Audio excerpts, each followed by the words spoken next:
স্মরণকালের সবচেয়ে ভয়াবহ বন্যায় ফুঁসে উঠেছে চট্টগ্রামের মিরসরাই উপজেলা। বিশেষ করে এই উপজেলার 4 ইউনিয়নের অবস্থা খুবই ভয়াবহ। ফেনী নদীর পানি বিপদসীমার উপরে চলে আসায় প্রতিটি বসত ঘরে পানি উঠে গেছে। অনেকে কষ্টে বাড়িঘর ছেড়ে আশ্রয় নিয়েছেন আত্মীয় স্বজনের বাড়ি ও আশ্রয় কেন্দ্রে, আবার অনেকে এখনো আটকা রয়েছেন বাড়িতে। অতিরিক্ত পানির কারণে তাদের উদ্ধার করা সম্ভব হচ্ছে না। গত 70 বছরেও এত পানি দেখেনি বলে মন্তব্য করেছেন বন্যা কবলিত করেরহাট ইউনিয়নের হাবিলদার বাসা এলাকার বৃদ্ধ জানে আলম। বৃহস্পতিবার বিকেলে তিনি বলেন, আমার বয়স 78 বছর।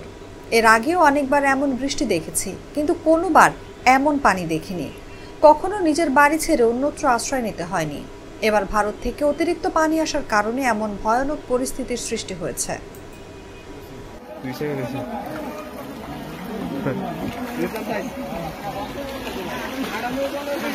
খোঁজ নিয়ে জানা গেছে, টানা 6 দিনের বৃষ্টি, ভারত থেকে নেমে আসা পানিতে উপজেলার করেরহাট ইউনিয়নের অলিনগর, জয়পুর, পূর্ব জোয়ার, পশ্চিম জোয়ার, কাটাগাং, বৈরোয়া, ছত্তরুয়া, আমলিঘাট, হিঙ্গুলি ইউনিয়ন, বারৈয়ারহাট পৌরসভা, জোরারগঞ্জ ইউনিয়ন, দুর্গাপুর, মিঠানালা, খৈয়াছড়া, ওয়াহেদপুর ইউনিয়নের বিভিন্ন গ্রামে বন্যা দেখা দিয়েছে।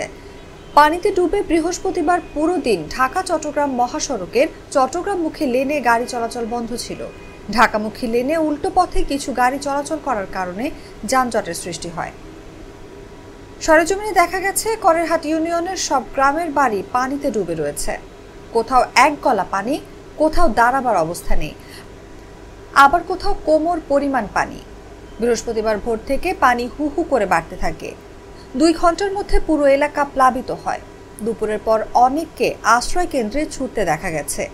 অনেকে শুধু পরনের কাপড় নিয়ে ছুটছে।